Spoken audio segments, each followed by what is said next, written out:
Hello everyone, welcome back to my channel Eduvila official. हमारे YouTube channel Eduvila official में आप सभी का बहुत बहुत स्वागत है। हमारा ये वीडियो है चाइल्ड डेवलपमेंट एंड पेडागोजी के ऊपर, जिसके शिक्षा मनोविज्ञान एजुकेशन साइकोलॉजी के ऊपर हमारा पहला पार्ट आ चुका है इसी टॉपिक पर, और आज हम इसका दूसरा पार्ट लेकर आए हैं। ये 3 पार्ट में होगा और उसके बाद हम इसका MCQ लेकर आएंगे। तो आइए हम देखते हैं, बिना किसी देरी किए अपने वीडियो को शुरू करते हैं।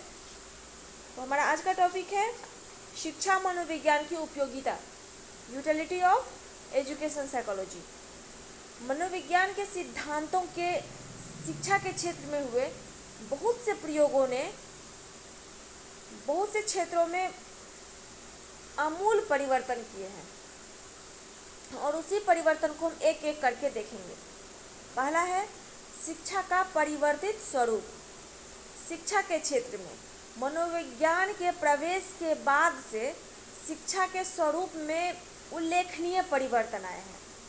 सैद्धांतिक तथा दार्शनिक शिक्षा ने अपना रूप परिवर्तित करके व्यवहारिक जीवन से संबंधित कर लिया और शिक्षा ने अपने स्वरूप का व्यवसायीकरण कर लिया है। दूसरा है बाल केंद्रित शिक्षा। जब से मनोविज्ञान ने शिक्षा के क्षेत्र में प्रवेश किया है, शिक्षा का स्वरूप बाल केंद्रित हो गया है। अब बच्चों को दायरे में रखकर पाठ्यक्रम बनने लगे हैं। सैद्धांतिक तथा अब प्रत्येक बालक की ओर व्यक्तिगत रूप से अध्ययन अध्यापन प्रक्रिया में ध्यान दिया जाता है। अधिगम के प्रक्रिया में ध्यान दिया जाता है। आज शिक्षा का उद्देश्य बालक के ऊपर ज्ञान थोपना नहीं, बल्कि उसका एकमात्र उद्देश्य बालक में निहित शक्तियों का विकास करना है। हम सभी जानते हैं कि हर प्रत्येक बालक के अंदर जन्मजात शक्तियाँ होती है, जन्म से ही शक्तियाँ होती है, और शिक्षा का कार्य है उस अंतर्निहित शक्तियों का विकास करना, उसे बाहर निकालना। बालक के व्यक्तित्व का सर्वांगीण विकास ही आज की शिक्षा का अंतिम उद्देश्य है। तीसरा है अनुशासन सर्वोपरि। शिक्षा के क्षेत्र में मनोविज्ञान के प्रवेश ने यह बताया कि स्व अनुशासन ही सच्चा अनुशासन है, अर्थात बालकों में अनुशासन थोपना नहीं चाहिए, बल्कि उसे अनुशासित जीवन जीने के लिए प्रेरित करना चाहिए। उसके अंदर ऐसे गुणों का विकास करना चाहिए जिससे कि वे अध्यापक की उपस्थिति में ही नहीं, बल्कि अनुपस्थिति में भी अनुशासित रहे। केवल शिक्षा ग्रहण करते समय ही नहीं, बल्कि अपने जीवन के हर क्षेत्र में अनुशासन का प्रयोग करें और संयमित रहे, अनुशासित रहे। चौथा है शिक्षण विधियों में बदलाव। शिक्षा के क्षेत्र में मनोविज्ञान के प्रवेश से शिक्षण विधियों में क्रांति आ गई है। मनोविज्ञान ने शिक्षा से जुड़कर शिक्षा की परंपरागत शिक्षण विधियों को पूरी तरह से बदल दिया है। व्यक्तिगत विभिन्नताओं के अनुसार अलग अलग शिक्षण विधियों का प्रयोग करने पर बल दिया जाता है। मंदबुद्धि, शारीरिक रूप से कमजोर, पिछड़े बालक आदि के लिए विशिष्ट शिक्षण पद्धति का प्रयोग किया जाने लगा है। पांचवा है पाठ्यक्रम का नया रूप।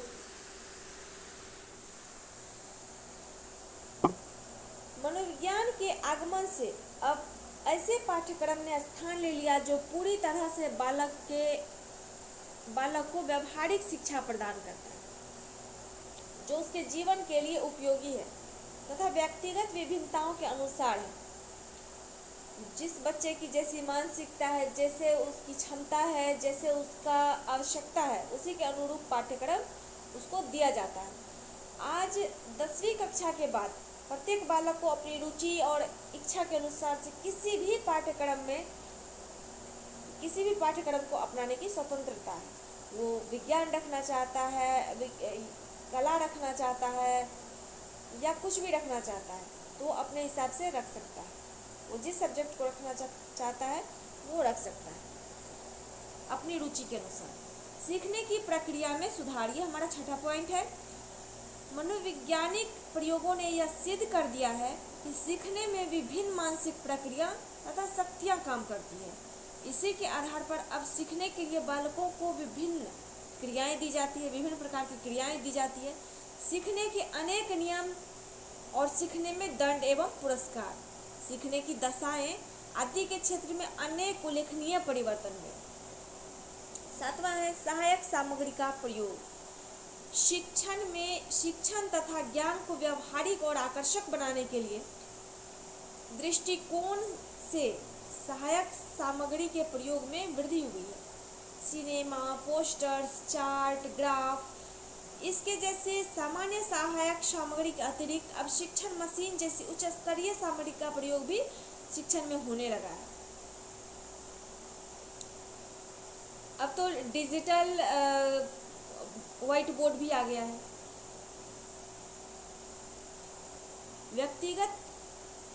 व्यक्तित्व का संपूर्ण विकास, ये हमारा 8वां पॉइंट है। वर्तमान में शिक्षा के द्वारा बालकों के संपूर्ण व्यक्तित्व का विकास करने का प्रयास किया जाता है।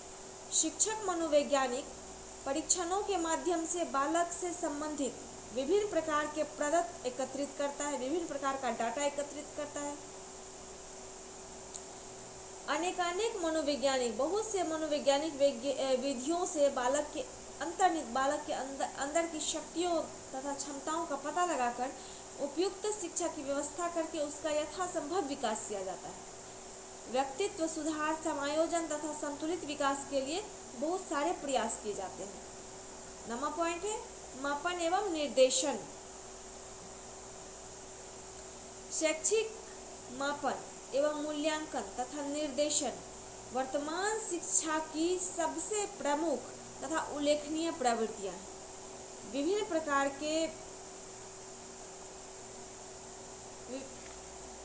प्रकार के परीक्षणों के द्वारा हम बालक की बुद्धि, रुचि, अभिवृत्ति,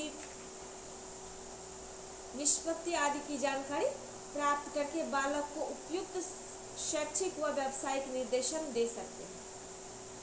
10वां है असामान्य बालकों को सुझाव। कुछ बालक असंतुलित व्यक्तित्व तथा समस्या मूलक व असामान्य व्यवहार विकसित कर लेते हैं। भविष्य में ऐसे व्यक्ति ही समाज के लिए घातक सिद्ध होते हैं। अतः प्रारंभिक अवस्था में ही इन व्यक्तियों को सुधारने का प्रयास किया जाता है। इन्हीं प्रयासों में बुद्धिहीन, पिछड़े, अपराधी, चोर, पलायनशील जैसे अनेकानेक प्रकार के बालकों का अध्ययन करके उसके लिए समुचित शिक्षा की व्यवस्था की जाती है। 11वां है व्यक्तित्व विभिन्नताओं पर आधारित शिक्षा। शिक्षा में मनोविज्ञान के प्रवेश के बाद से यह स्वीकृत कर लिया गया है कि प्रत्येक बालक की मनोदैहिक विशेषताएं अलग अलग होती है, जो व्यक्तिगत विभिन्नताओं को जन्म देती है तथा जिसके कारण एक ही प्रकार की शिक्षा सभी बालकों को समान सफलता नहीं दिला सकती है। शिक्षा मनोविज्ञान के अनुसार प्रत्येक बालक में निहित शक्तियों के अनुसार ही शिक्षा दी जानी चाहिए। अगला है सहगामी क्रियाओं पर विशेष बल। बालक न केवल कक्ष की सीमाओं में ही सीखता है, बल्कि वह जीवन के प्रत्येक घटना से अनुभव प्राप्त करता है और व्यक्तित्व के बहिर्मुखी विकास में, चहुमुखी विकास में केवल निर्धारित पाठ्यक्रम अपर्याप्त है।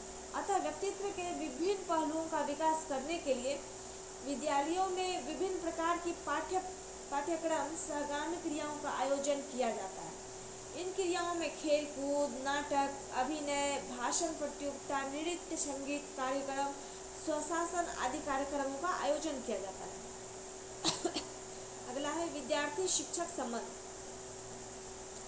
प्राचीन काल में शिक्षक को बड़ा ही महत्वपूर्ण एवं अधिकारपूर्ण स्थान प्राप्त था, परंतु आज शिक्षा के क्षेत्र में मनोविज्ञान के प्रवेश से अब शिक्षक केवल मित्र, दार्शनिक तथा निर्देशक है तथा छात्र उनसे अज्ञानीहीन तथा उपेक्षा के पात्र नहीं है। अब छात्र को कक्ष का एक सम्मानपूर्ण सदस्य माना जाता है। कक्ष का वातावरण अब उतना अधिक निरंकुशवादी न रह करके प्रजातांत्रिक हो गया है। अगला है समय सारणी का निर्माण। मनोविज्ञान के आधार पर ही समय सारणी निर्माण में अनेक तथ्य अब ध्यान में रखे जाते हैं कि कौन सा विषय किस स्थान पर समय सारणी में रखा जाए। समय सारणी में मध्यावकाश, थकान आदि को का पूरा ध्यान रखा जाता है। इतना ही नहीं, समय सारणी में शारीरिक एवं भौतिक सुविधाओं का भी ध्यान रखा जाने लगा है। मनोविज्ञान के प्रवेश के कारण ही समय विभाजन चक्र में छात्रों की योग्यताओं, इच्छाओं, आवश्यकताओं तथा व्यक्तिगत भेदों को ध्यान में रखा जाता है। अगला है शैक्षिक अनुसंधान।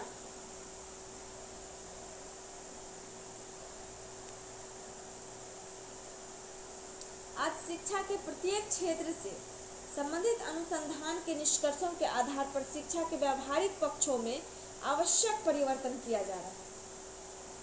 शैक्षिक चिंतन के नूतन आयाम। शिक्षा में मनोविज्ञान के प्रवेश ने शैक्षिक चिंतन को एक नया आयाम प्रदान किया है। शिक्षा शास्त्री शिक्षा दर्शन पर उतना अधिक चिंतन न करके शिक्षा के व्यावहारिक पहलुओं पर अधिक चिंतन करते हैं।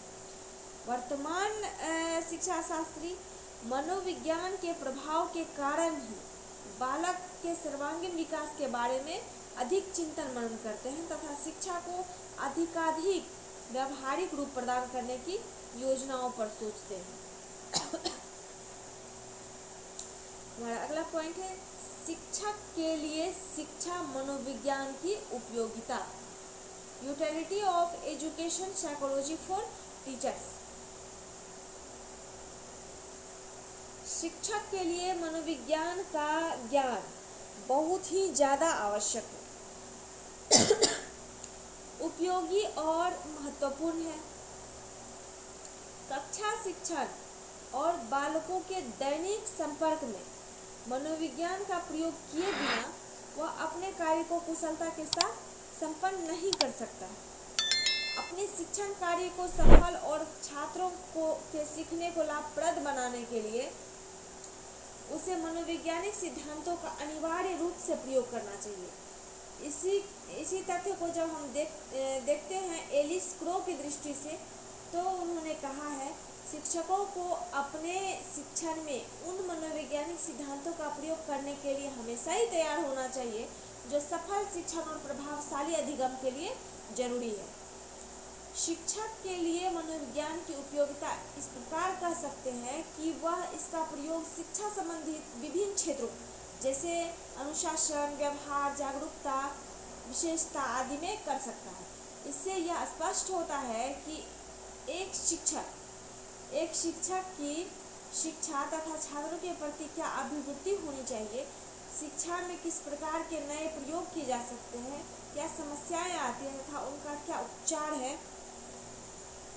व्यवसाय के प्रति दृष्टिकोण तथा अंतःवैयक्तिक संबंध का भी विकास होता है। इसके अंतर्गत बहुत सारे क्षेत्र में प्रभावी उपयोगिता है इसका। स्वयं का ज्ञान व तैयारी। दूसरा है बालक विकास का ज्ञान। तीसरा है बाल स्वभाव तथा व्यवहार का ज्ञान। अगला है बालकों का चरित्र निर्माण, बालकों का ज्ञान, बालकों की आवश्यकता का ज्ञान, बालक की व्यक्तिगत विभिन्नताओं का ज्ञान, बालक की मूल प्रवृत्तियों का ज्ञान, बालकों के व्यक्तित्व का सर्वांगीण विकास, कक्षा की समस्याओं का समाधान, अनुशासन में सहायता, उपयोगी पाठ्यक्रम का निर्माण, उचित शिक्षण विधियों का प्रयोग और मूल्यांकन की नई विधियों का प्रयोग। हम देखते हैं शिक्षा मनोविज्ञान अध्ययन की आवश्यकता। Education psychology need of study. शिक्षा और शिक्षार्थी को लेकर के शिक्षकों एवं शिक्षाविदों के मन में कई प्रकार के प्रश्न उठते रहते हैं, जैसे शिक्षा क्यों दी जाए, शिक्षा किसको दी जाए, शिक्षा किसके द्वारा दी जाए, या शिक्षा कैसे या किस प्रकार से दी जाए, शिक्षा कितनी दी जाए, शिक्षा देते समय किन बातों को ध्यान में रखा जाए इत्यादि। ये कई सारे प्रश्न जो हैं वो शिक्षकों और शिक्षकविदों के मनों में आते रहते हैं। यदि इन प्रश्नों के उत्तर यदि हम खोजने बैठे तो हमें उत्तर मिलेगा कि इन प्रश्नों का सीधा संबंध शिक्षा के उद्देश्य, शिक्षार्थी, शिक्षक, शिक्षण विधियां, पाठ्यक्रम, अनुशासन, कक्षा, पर्यावरण तथा वातावरण आदि से है।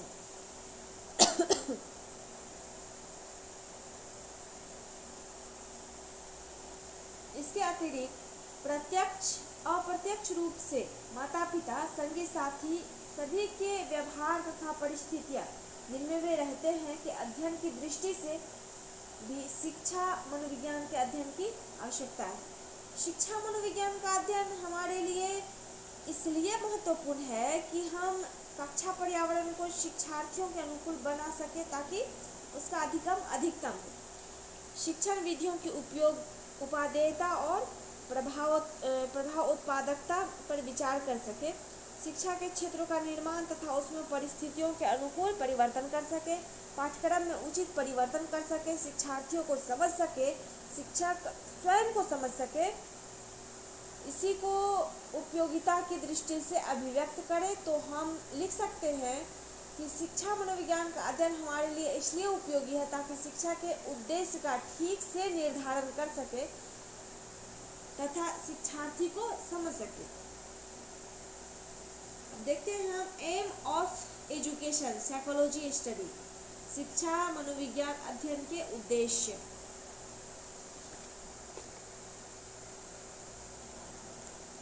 शिक्षा मनोविज्ञान शिक्षण तथा अध्ययन के उद्देश्य निम्न प्रकार के हैं। शिक्षा मनोविज्ञान का मूल उद्देश्य उन बातों, तथ्यों, अवधारणाओं एवं परिस्थितियों आदि को जानना है जो शिक्षा के उद्देश्यों की पूर्ति में सहायक सिद्ध होती है। विद्यार्थियों की योग्यता एवं क्षमताओं को ध्यान में रखते हुए उनके द्वारा किसी बात को सीख जाने से संबंधित है। छात्रों की मनोवृत्ति को परिवर्तित करने और उनके अधिगम को अधिकतम एवं प्रभावी बनाने में सहायक सिद्ध होती है। शिक्षार्थियों की रुचियों, अभिवृत्तियों, अभिक्षमताओं आदि को प्रभावित करती है। विद्यार्थियों द्वारा किसी बात को सीखे जाने को प्रभावित करती है। समस्यात्मक विद्यार्थियों की पहचान और उसके शिक्षा पर विचार करने में सहायता करती है।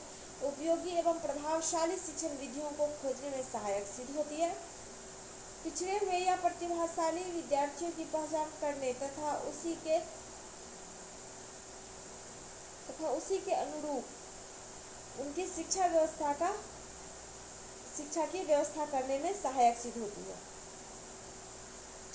तो हमारा ये था आज का हमारा वीडियो जो शिक्षा मनोविज्ञान के ऊपर था। इस का एक पार्ट मैं पहले ही अपलोड कर चुकी हूँ और ये आज का दूसरा पार्ट था। इसका एक पार्ट और आएगा उस थियरी का और उसके बाद मैं इसका MCQ ही कराऊंगी। तो यदि आपको आज का हमारा वीडियो अच्छा लगे तो इस चैनल को सब्सक्राइब कीजिए, बेल आइकन को हिट कीजिए, अपने दोस्तों के साथ ज़्यादा से ज़्यादा शेयर कीजिए, कमेंट कीजिए कोई क्वेश्चन हो तो। और तब तक के लिए खुश रहिए, स्वस्थ रहिए और अपने जो BPSC का जो एग्ज़ाम होने वाला है, सुपर टेट का हो या फिर हेड टीचर का हो या CTET का हो, तो उसमें अपनी जी जान लगा दीजिए।